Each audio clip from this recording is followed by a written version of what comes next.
probably look a little bit tired and sound tired. I just woke up like 10 minutes ago. It's now 7 o'clock. And I want to start Summerween. So Summerween is a readathon that happens every summer, which is created and hosted by Gabbyreads. This year is the 5th annual Summerween, and I'm excited. It's a camping theme. I didn't buy any merch, but this was their announcement they put on, I don't know if it's going to show on Instagram, but basically there's 5 prompts we need to follow. I'll just make it bigger. I'll just have a picture here that shows them. So 1, we have to read in the dark. 2, read a thriller or a horror book. 3, read a book with a night sky on the cover. 4, read a book with 5 words in the title. And then 5, read a book that takes place in summer. Last month when the announcement dropped, I planned a TBR. I'm throwing it out the window. I have no desire to read those books right now. But I am currently reading Starling House. And this is the Lemon Crate edition. Very pretty. I'm reading it for Night Sky. Oh, yeah, I'm reading it for Night Sky. And I have the audiobook on Libby, and I'm enjoying it. Basically, we follow around a girl who's obsessed with this house, but she doesn't know why. Like, the house is drawing her in, and then there's like this man there named Arthur who doesn't want her at the house, but eventually ask her to work there. So I don't know why the house is creepy or not, but it is giving like brief history lessons, which is cool. But I'm gonna also read this in the dark. The only prompt I don't have like a book for a fact is summer. Like, I don't have any summer books that I haven't read already, and the goal is not to reread books and to get books off of my TBR. So I want to make sure either I read a book that I physically own or a book that was on my want to read list on Goodreads, because I'm trying to read those down. But that is the goal. I have 1 week. I don't think I'm going to read a lot, only because I still have work. I work full time, and then I am going to classes, so I need to do that. So we're going to start right now, early in the morning, and hopefully I can read at least 3 books for this vlog. But I'll talk to you later when I have an update. Okay, so it's later in the night, and I haven't told you about the Starling House. This is the Lemon Crate edition. It's very pretty. And also, I don't know if you can see it, but there's like little specks in here that a certain lighting hits it. It looks like stars. So I'm reading this for a book that has night sky on it, obviously, and then also reading in the dark. I'm enjoying this book now. At first, it was very slow. It was a very slow start. You're getting to know 2 characters, Opal and Arthur, and their history with the house, with this small town. And it's very a slow start. Lots of histories. There's also footnotes in here that gives you histories about the house, about the town, about people who are either dead or have disappeared. There's a lot going on in here. And you have the first character, Opal, who is, I think she's in her 20s. She's taking care of her younger sibling, her brother, who's in high school, and she's using all of her time, all of her effort, all of her money to make sure he has a better life than her. They're currently residing in a motel. They don't have a home, and they barely have food to like keep on the table, but she's like saving money to send him off to like a boarding school so he could just get out of this small town that's gonna lead them nowhere. But she's also having these weird dreams about the Starling House, and she's obsessed with it, basically, right? She feels like it's calling out to her, and she's been having these dreams since she was a kid. So one day she decides to go there, and she sees Arthur, who is the warden of the house. He's the heir of this mansion, and he basically is like, you need to get out of here. You need to go, run away. And at first she does, but then she has another dream and she comes back. And she tells him she wants to write an article about the house, about the architecture. And he knows it's BS, and he decides to let her work as like a house cleaner because the house is like messed up. But he knows the house also wants her there. So he says, sure, that's fine. You could come in, I'll pay you to clean the house. And he's giving her hella money, and all this money again is going towards her little brother's future. While this is happening, there is some woman, don't remember her name, don't like her. She's out here causing havoc, being crazy. She's stalking Opal and basically saying, you're going to tell me everything that's happening in this house, and if you don't, I'm going to ruin your life. And she's throwing subtle like threats at her, and Opal is trying to, like, doesn't want to give her any information because now she kind of feels connected to the house, to Arthur, and she's giving her like little clues but not a lot. Arthur though is someone who is very standoffish and doesn't want to get involved with anybody, doesn't really want her in the house because there's like this darkness about it, but it doesn't go into why. And then now that we're almost done with the book, creatures are coming out of nowhere and he's fighting them, and I'm enjoying this book now. I am listening to the audiobook, and I'm gonna finish this tonight and give you like more of how I feel. I do want to say, because it's kind of, the main characters are now like not in a romantic relationship, but they have kissed, and if I'm gonna be honest, I don't feel like they have that connection towards each other, and they both don't find each other attractive. I think it's just because it's like forced proximity and they've been lonely for so long that they need like that comfort, that connection. But I'm curious to know what's gonna happen, but I'll give you an update when I'm done with it. Okay, so it's later at night and I did finish The Starling House. I'm giving this a 3.5 stars. I enjoyed the ending, honestly. The pacing did pick up in the second half, and the atmosphere and the vibe were just chef's kisses. I do want to say I still don't see the romantic connection between the main characters. Like maybe in the last sections I did, but even before they kissed and before they, you know, had sex with each other, I didn't feel that connection.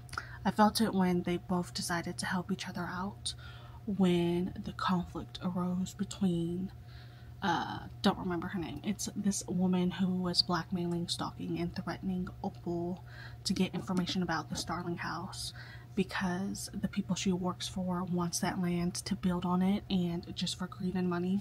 Hated them, by the way. They were so irritating. But yeah, I'm gonna get a 3.5 stars. I could take out my bookmark. I really love this edition because while you're reading it, there's pictures throughout it. So it's like them fighting Beast. That one wasn't my favorite. There was another one that I really liked. Maybe it's at the end. This one. This is a 3.5 stars. I need to decide what I'm gonna read next. So I'm gonna put this back. I know, so I've read In the Dark. I read a book that has a night sky. I need a summer book and a book that has a title with 5 or more words. I'm gonna look at that, and then I guess I'll read that one. Not tonight, I'm gonna go to sleep. Also, my hair looks crazy. The next book I'm going to start reading is I Feed Her to the Beast and the Beast is Me. My brother got this for me for Christmas. I don't really know what it's about, but it is short. But it says, Laurie has always danced in a cutthroat world of ballet at a disadvantage. Tired of being overlooked, she ventures deep into the Paris catacombs, where she finds a pulsing blood river that offers her everything she's dreamed of and worked toward: power and awe. With it, she takes a place above her peers, but soon she cannot distinguish her own lust for more within the presence of her veins. Laurie quickly learns she's not the only monster around, and her vicious desires put a target on her back. As she descends into godhood and the mystifying underworld below, she is faced with the ultimate choice: continue to break herself for a world that doesn't love her back, or succumb to the darkness that wants her exactly as she is, monstrous heart and all. That is, if the god killer doesn't catch her first. That really doesn't tell me what the book is about, though. But I think I might start reading it now. Oh, it's split it up into parts. So I think what I'll do is, at every time there's a new part, I'll just update you about how I'm feeling about the book. So yeah, I'll talk to you after I read part 1.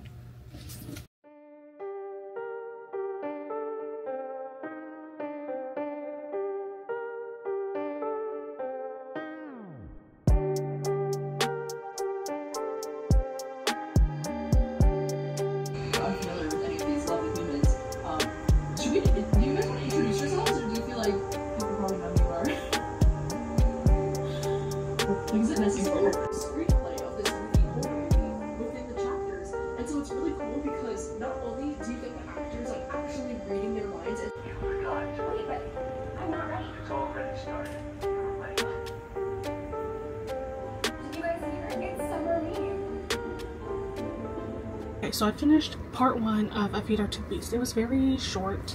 You get to meet the main character, Lori, and how she views herself. She doesn't think she's good enough. She is someone who is on scholarship that's at this ballerina academy.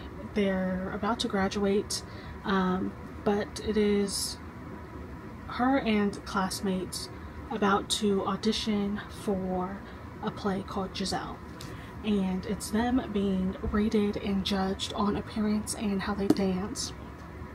And you could see that it's very harsh, it's very critical, it's very, you need to live up to a certain type of standard with the looks wise and like how you dance, or you're going to be looked at as a failure. Lori is someone who is, she's worked hard and she has been the top ballerina of her academy, but she still doesn't think she's good enough, and even when she auditions for the play, she doesn't think she's doing well. I'm curious to know what makes her want to go to the catacombs, because she already got the part. So she's already great at what she does. So I want to know what happens. Like, does she get hurt? Does she get betrayed? Because like even in the opening scenes, she's checking her ballet shoes because a lot of people like to sabotage ballerina, so she's double checking to make sure she's not getting sabotaged. So I wonder if she gets hurt and that's why she has to make like a deal or something. But I am tired. I do want to say that it's probably because I'm tired, but there are a lot of characters that are introduced. I don't know how important they are, and I know for a fact I'm not going to remember anyone's name. So there's that. Part 2 is a little bit longer. I think it's like 100 pages. I'll read more of that later, but I'm taking a nap and I'll talk to you later. Just finished part 2. It's later. It's the next day, but also it's 10 o'clock at night. I have all the lights in my room on, so if it's overly bright, there's that. But I finished part 2. I'm giving... Oh my god, what am I giving it? I don't need to give it anything because I'm not done with the book, but I'm really enjoying the book. I got the audiobook and I enjoy the audiobook. I am listening to it at like 3 times speed, and there's certain scenes where there's like this entity that is speaking with our main character, and it just sounds so funny. But other than that, I'm really enjoying the audiobook, because there is like a certain scene in here where someone turns up dead and then music starts to play in the background, and I like that. But basically in part 2, our main character, she gets the power to be a god, to be very powerful. She gets invited to a dinner by one of the ballerinas, Josephine, who is like the main ballerina. Everybody's so jealous of her. And she finds out that Josephine sacrificed like a little bit of blood to this thing in the catacombs and gave her the ability to do something. So it basically grants a wish, right? So she's like, if you want to be better, just do what I did, and you come ever so often to feed yourself to the beast, basically.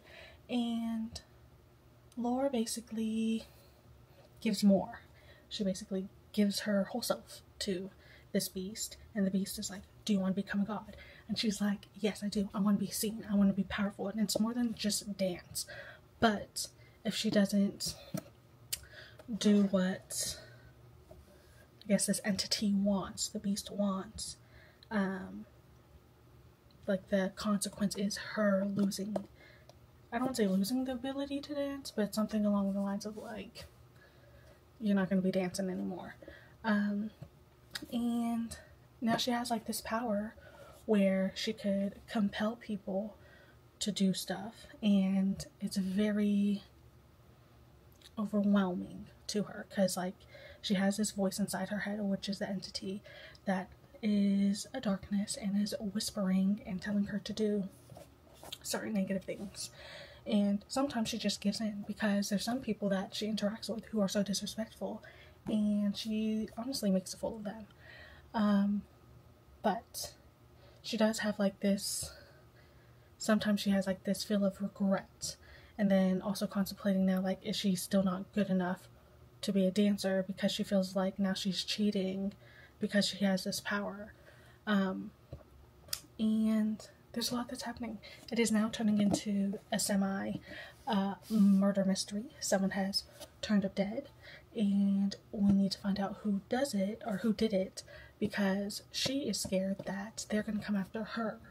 And some of these scenes are not gory, but like, I'm like, oh, that's nasty. Like, I could imagine this being like a Netflix horror miniseries, because I think there was like another ballerina show that came out, so I think this will be good if somebody also picked this up. But I'm excited for part 3. I think what would have been cool was if they did acts instead of like parts. They would do like act 1, act 2, act 3, because we're talking a lot about ballerina. So it would have been nice because they are like practicing or rehearsing for a play. But I'm going to read the rest or some of it in the morning, and then I have a long work day. But yeah, I'm enjoying this a lot. So I'll see you tomorrow. Finish part 3 and it gets better. It gets better. You just can't trust nobody. I'm not trying to give spoilers, but you can't trust nobody. Everybody is greedy. Everybody wants power. And I'm on part 4. But it's really short. I have to go to work now. So after work, I'll come back and read this and then give my rating. But right now I'm feeling like it's a 4-star. This is a good book. The audiobook, chef's kisses. Talk to you later. Okay, so I made it home. I'm a little bit tired, but I did come home and I did finish I Feed Her to the Beast, and the Beast is Me. I enjoy this book a lot. I enjoyed this book a lot. I'm giving it a 4 stars. I'm not gonna give you anything else. No spoilers or anything. And I do recommend this book if you like dark ballerina vibes, if you like rivals, betrayal, if you like, she's possessed, so possession. You might like this book. I'm giving it a 4 stars, so this will complete 2 of the challenges, which is read a book that has 5 or more words in the title, and the other one is read a thriller or horror. The last one that I have is read a summer book, but here's the thing, I don't really have any summer books, and tomorrow's the last day of Summerween. I don't have the time for that because I also have to do a class and I'm missing a lot of assignments, so I don't know if I'm gonna have time. So there's a few books that I kind of want to read. One is this one, Ordinary Monsters. This is a chunker. I'm 60% of the way through. Here's the tragic thing about this. I was enjoying this book. There's nothing wrong with this book. I still don't see why I stopped reading the book. I just haven't completed this. I started this last year and started a reading vlog last year for this book. And it's like a spoiler reading vlog. I just keep putting it down and then forgetting about it. There's nothing wrong with the story. Like, I'm enjoying the story when I read it. I don't know why I haven't finished it. But the library, I also got a hold on the audiobook from the library. It's due in 3 days. So I might finish this one during this reading vlog, but not tell you about it other than the fact I really like this book. Or if I'm trying to read more than 2 books in a vlog, I have Frankenstein, manga format, right? I can read this. This isn't, none of this is summary, but it looks so good. Maybe I'll read this. I don't know. There's this, but then I also got the audiobook of, I can show you, of Butcher and Blackbird, and this is the audiobook, which is apparently great. It's 9 hours. I don't think it's set in summer, but you know, it's giving off, I don't know, summer vibes, summer murder. And my best friend just read it and she enjoyed it. And it's only 9 hours.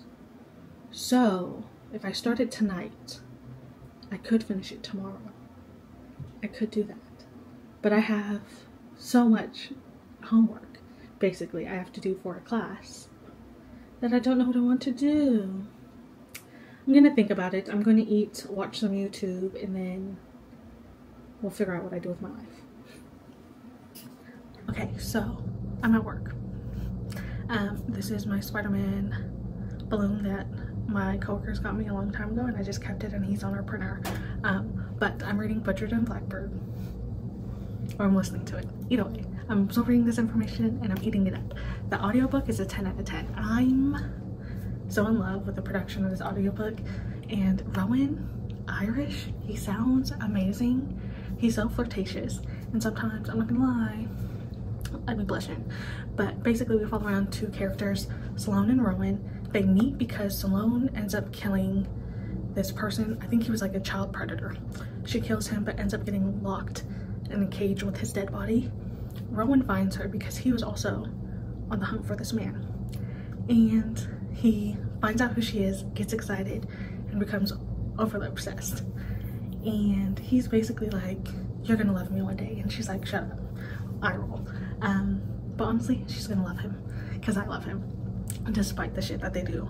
But they meet up every year to kill like a serial killer who's super bad, and they're having the time of their lives. There's so much flirting, so much banter, and I'm 40% in.